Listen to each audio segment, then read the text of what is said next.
কই গো বন্ধুরা, কেমন আছো সবাই? না বন্ধুরা, আজ আর মজা করব না। আজ আমি তোমাদের সাথে আলোচনা করব আমাদের রাজ্যের দুর্নীতি এবং আমাদের সমাজের কিছু কিড মানুষদেরকে নিয়ে, যারা এই সমাজটাকে দিনের পর দিন খারাপের পথে নিয়ে গেছে এবং যারা এখনো সমাজটাকে নষ্ট করে চলেছে। আজ তাদেরকে নিয়েই আমার বানানো ভিডিও তোমাদের কাছে তুলে ধরবো। তো চলো আর বেশি দেরি না করে ভিডিওটা স্টার্ট করা যাক।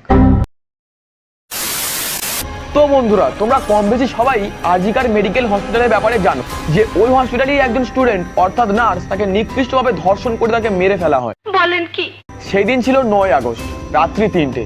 গভীর রাতে মগ্ন ছিল আশেপাশের মানুষেরা। তখন আমাদেরই মা বোনের মতন একজন নারী, যিনি ছিলেন আজিকার হসপিটালের জুনিয়র ডাক্তার মৌমিতা দেবনাথ, সেই রাত্রেই নির্মমভাবে অত্যাচারের সম্মুখীন হয়ে বাঁচার জন্য গলা ফাটিয়ে চিৎকার করে তাদের সাথে লড়াই অর্থাৎ যুদ্ধ করছিল। তিনি একজন জুনিয়র ডক্টর হিসেবে প্রতিনিয়ত অর্থাৎ দিনের পর দিন নানান মানুষের জীবন নিয়ে লড়াই করে এসেছিলেন।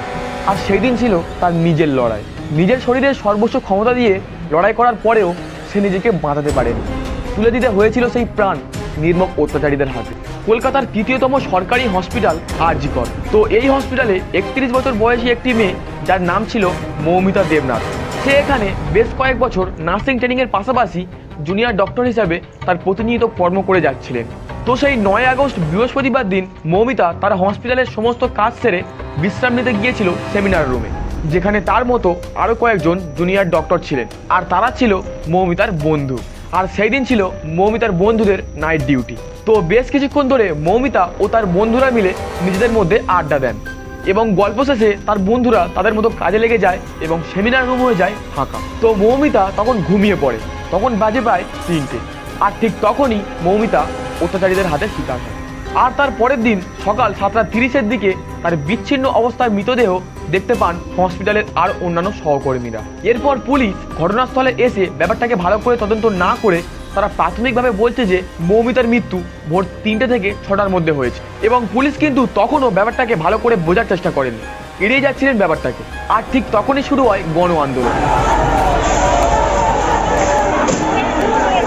সারা রাজ্য জুড়ে দেশবাসীরা একত্রিত হয়ে হসপিটালটি ভাঙচুর করতে শুরু করে। আর শেষ পর্যায়ে কলকাতার কিছু সিনিয়র পুলিশ ব্যাপারটাকে তদন্ত করতে শুরু করে। R.G. Kar Medical Hospital. Officers of the CBI have been doing several rounds of the hospital. আমি সবার পা ধরছি, আমাকে একটু দেখতে দিন আমার মেয়েটাকে। আমার একমাত্র মেয়ে চলে গেছে। কেউ বুঝতে পারবে না সেই ব্যাপারটা, আমার যেটা ভেতরে ফিলিংস হচ্ছে। কেউ আমাদের দেখতেই দিচ্ছে না। বেলা 2টোয় গিয়ে অনেক ঝামেলা করার পরে আমাদের দেখতে দিয়েছে। তো বন্ধুরা, যখন মৌমিতা মেয়েটির মৃত্যুর খবর তার বাড়ির লোক জানতে পারে এবং তার বাড়ির লোক যখন ঘটনাস্থলে বা হসপিটালে পৌঁছায়, তখন হসপিটালে থাকা আরো অন্যান্য ডক্টররা বলে যে তার মেয়ে সুইসাইড করেছে, যেটা সম্পূর্ণ মিথ্যে। ঠিক বলেছো। তো বন্ধুরা, ঘটনাস্থলে মেয়েটির বাবা মা হতাশ হয়ে পড়লেও তাদের সাথে থাকা একজন ম্যাজিস্ট্রেট অর্থাৎ মৌমিতার 2 বন্ধুর সামনে মৌমিতার দেহের পোস্টমর্টম করা হয় এবং সেই পোস্টমর্টমটি একটি ডিভিডিতে রেকর্ড করা হয়। এবং সেই পোস্টমর্টম রিপোর্টে মৌমিতার দেহে 150 গ্রাম বীর্য পাওয়া যায় এবং গলা টিপে তার গলার হাড় ভেঙে দেওয়া হয়। যৌনাঙ্গে আটকে দেওয়া হয় মাথার চুলের ক্লিপ, এমনকি হাতের আঙুলের নখ উপড়ে নেওয়া হয়। মাথা থেকে পা পর্যন্ত আমরা সূত্র মোতাবেক জানতে পারি প্রায় 100টা ওপর নাকি শুধুমাত্র ডিপ কামড় যাকে বলে সেই দাঁতের কামড়ের চিহ্ন রয়েছে। আর এই সমস্ত রিপোর্টগুলি জানার পরে সবাই জানতে পারে যে তাকে গ্যাং রেপ করা হয়েছে। এবং সেই পরিস্থিতিতে দাঁড়িয়ে অর্থাৎ সেই সময়েও তদন্ত করে জানা যায়নি যে এই কাজটি আসলে কারা করেছে, ঘটনাটি আসলে কি। তো বন্ধুরা, এরপর নানান লোক নানানভাবে আলোচনা করতে শুরু করে। আর ঠিক তখনই পুলিশ এবং মিডিয়া আর.জি. কর কলেজের প্রিন্সিপাল অর্থাৎ সন্দীপ ঘোষকে এই ব্যাপারে জিজ্ঞেস করে। আর তখন তিনি বলেন যে সে একজন মেয়ে হয়ে সেমিনার রুমে কেন একা থাকবে। মানে তিনি তার কথার মাধ্যমে বলতে চাইছে যে মৌমিতা যে মারা গেছে সেটা সম্পূর্ণ মৌমিতার দোষ, খুনির দোষ নয়। কারণ মৌমিতা সেমিনার রুমে গিয়েছিল বলেই মৌমিতাকে ধর্ষণ করা হয়েছে বা মেরে ফেলা হয়েছে। একটা মেয়েকে, একটা তরুণ ডাক্তারকে ধর্ষণ করা হয়েছে, কি খুন করা হয়েছে সেটা পুলিশ বলবে, সেটা আমি বলতে পারবো না। कोई बात नहीं, हम तो चूतिए हैं, दोबारा ट्राई करेंगे। সেটা পুলিশ বলবে, সেটা আমি বলতে পারবো না। কেন রে বোকাচোদা, কেন বলতে পারবি না? কারণ তুই তো কলেজের প্রিন্সিপাল, তুই তো কলেজের হেড, আর তোরই তো দায়িত্ব যে ছাত্রছাত্রীদের খোঁজ খবর রাখা। নিঃসন্দেহে তুই ঠিক কথা বলেছিস। আচ্ছা এসব কথা বাদ দে। আচ্ছা তুই নিজেই বল, আর যদি এমন ঘটনা তোর বাড়ির লোকের সাথে ঘটতো বা এই মেয়েটা যদি তোর নিজের মেয়ে হতো, তাহলে কি পারতিস চুপ করে থাকতে?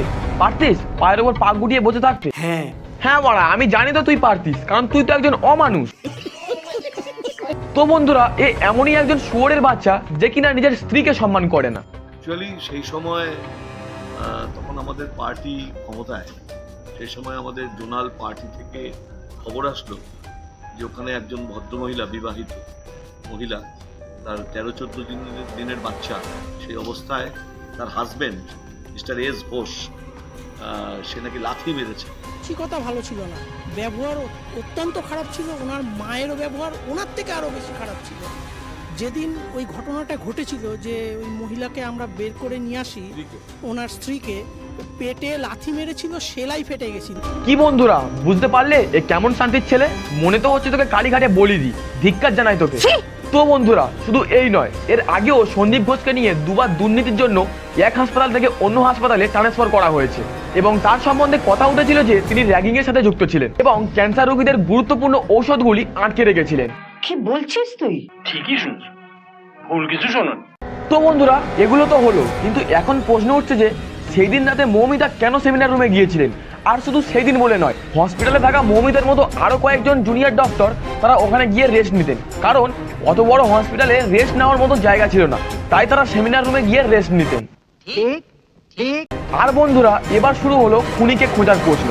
যে সেমিনার রুমে মৌমিতার মৃতদেহ পাওয়া গেছে সেই সেমিনার রুমে কোনো রকম সিসিটিভি ক্যামেরা ছিল না, একমাত্র সিসিটিভি ক্যামেরা ছিল বাইরের করিডোরে এবং সেই বাইরের সিসিটিভি ক্যামেরাতে ভোর 3টে থেকে 6টার মধ্যে 4 জন লোককে যাতায়াত করতে দেখা যায় এবং পুলিশ সেই সিসিটিভি ক্যামেরার ফুটেজ দেখে সেই 4 জনকে জেরা করেন এবং সেই 4 জনের মধ্যে 3 জন বলে যে তারা নাকি তাদের পেশেন্টদেরকে দেখতে এসেছিল এবং তাদের কথা এবং যুক্তি হিসাবে তাদের কোনো রকম সন্দেহের প্রভাব পুলিশের ওপর পড়েনি এবং সেই 4 জনের মধ্যে 3 জন কথা বলে বেরিয়ে যায়, কিন্তু বাকি থাকা একজনের কাছ থেকে পুলিশ কোনো রকম প্রশ্নের উত্তর ভালোভাবে পায়নি এবং তার নাম হলো সঞ্জয় রায়। তাকে ভোর 4টের দিকে সেমিনার রুমে ঢুকতে এবং 4:45 সেমিনার রুম থেকে বাইরে বেরোতে দেখা যায় এবং এর মধ্যে একটা শকিং ব্যাপার ছিল যে সে যখন ভোর 4টের দিকে সেমিনার রুমে ঢুকেছিল তখন তার গলায় একটা হেডফোন ছিল, কিন্তু সে যখন 4:45 সেমিনার রুম থেকে বাইরে বেরিয়েছিল তার গলায় সেই হেডফোনটা ছিল না, আর সেই হেডফোনটাই পাওয়া যায় সেমিনার রুমে, অর্থাৎ মৌমিতার মৃতদেহের পাশে।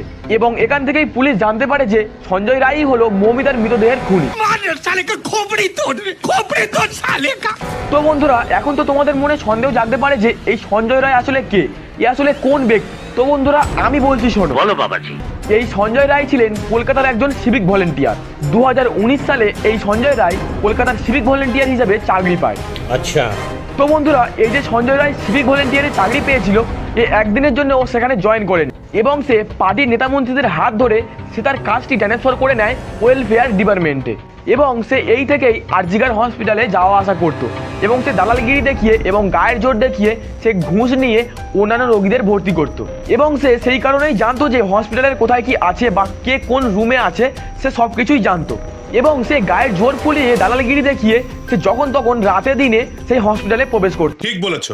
আর এই সঞ্জয় রায় একজন সাধারণ সিভিক ভলেন্টিয়ার হয় সে নিজেকে খুব বড় মনে করত এবং সে যে এলাকাতে থাকতো সেই এলাকাতে থাকা বাসিন্দার কাছ থেকে চাকরি পাইয়ে দেওয়ার নামে সে টাকা লুটতো এবং সে সুন্দরী মেয়ে দেখলে তাদেরকে নানানভাবে ডিস্টার্ব করতো এবং সে 5টি বিয়েও করেছিল। এরকম অনেক অভিযোগ পুলিশ তার প্রতি তদন্ত করে বের করেছে, কিন্তু এখন পুলিশ বলছে যে এই যে সঞ্জয় রায় এ নিজের ভুল নিজে স্বীকার করে নিয়েছে এবং শিয়ালদার হাইকোর্ট থেকে তাকে 14 দিনের জন্য হেফাজত দিয়ে দেওয়া হয়েছে। তো বন্ধুরা এখন তো ভাবা যেতেই পারে যে খুনি তো ধরা পড়ে গিয়েছে আর সে শাস্তি পেলেই সব ঝামেলা চুকে যায়, কিন্তু ব্যাপারটা তা নয়। মাত্র 45 মিনিটে একজনকে রেপ অর্থাৎ তাকে মার্ডার করে মেরে ফেলা এবং মৌমিতাকে যেভাবে বিচ্ছিন্নভাবে মারা হয়েছে তা সঞ্জয়ের পক্ষে একেবারেই ইম্পসিবল। আর সোশ্যাল মিডিয়ার ভিডিও ক্যাপচারে দেখা গিয়েছে যে সঞ্জয় রায় যেভাবে পোশাকের হালে ছিলেন তার একার পক্ষে ওগুলো করা একেবারেই অসম্ভব, আর এমনকি তখন তিনি ড্রিঙ্কও করেছিলেন। এবং আরও একটি শকিং ব্যাপার হচ্ছে যে যে ডক্টররা এই ব্যাপারে প্রোটেস্ট করেছিল তারা মৌমিতার দেহের পোস্টমর্টম রিপোর্টে বলছে যে তার দেহে 113টি কামড় এবং 150 গ্রাম পুরুষ হরমোন পাওয়া গেছে। তো বন্ধুরা তোমাদের কি মনে হয় সঞ্জয় রায়ের একার পক্ষে কি এটা আদেও করা সম্ভব? একেবারে সম্ভব না, কারণ একজন স্বাভাবিক পুরুষের সিমেন্ট 4 থেকে 5 গ্রামের বেশি হয় না এবং সেখানে পোস্টমর্টম রিপোর্টে বলা হয়েছে যে 150 গ্রাম সিমেন্ট, মানে তাকে 18 থেকে 20 জন পুরুষ মিলে তাকে গ্যাং রেপ করা হয়েছে। शरीर में कोई कपड़ा नहीं था, पैर दोनों राइट एंगल में मिला गया, राइट एंगल में एक पाँव बेड के इस तरफ, एक पाँव बेड के इस तरफ मिला गया। जब तक पेल्विक गर्ल नहीं टूटता है इस तरह 2 पाँव को नहीं छीना जा सकता है। আর নয়, আর নয়, অনেক হয়েছে, অনেক হয়েছে। যারা এখনো ঘরে ঢুকে মুখ বুজে টিভিতে নিউজ দেখছো না, তাদেরকে বলছি, জাগো জাগো, আন্দোলন করো। তোমরা যত চুপ করে থাকবে তত তোমাদেরকে ঝেঁকে ধরবে। चश्मे को कूटा गया जिसकी वजह से आंखों से खून निकल गया, गले में हाथ गला दबाकर मारा गया। और पूरा ये जो मैं बोल रही हूँ, ये पूरा पोस्टमार्टम रिपोर्ट में वायरल हुआ है, आप लोग कृपया देखिए। মেয়েটির বাবা মা না পাগল হয়ে যাচ্ছে। ছি ছি, এই কি আমাদের গর্বের বাংলা পশ্চিমবঙ্গ, যেখানে নারীদেরকে লক্ষ্মী ভাণ্ডার দেওয়া হয় কিন্তু নারীদেরকে সেফ রাখার ব্যবস্থা করে দেওয়া হয় না, যেখানে রাতে মা বোনেরা বাইরে বেরোলে তাদেরকে ধর্ষণের শিকার হতে হয়। ছি, এই কি আমাদের পশ্চিমবঙ্গ? বাড়া, এই পশ্চিমবঙ্গে থাকার থেকে দুলপো গাছে গলা দড়ি দিয়ে মরে যাওয়া অনেক ভালো। মেয়েটি তো আর ফিরে আসবে না। ওর নামে যদি আপনারা কিছু করতে চান করতে পারেন, যা টাকা লাগবে আমি দেবো। হ্যাঁ, আমরা 10 লক্ষ টাকা তো দিতেই পারি। না দিদি, তোমার এই আলতু ফালতু বাল পাকামো কথা আমরা আর শুনবো না। কোনো কথা হবে না, বিচার চাই।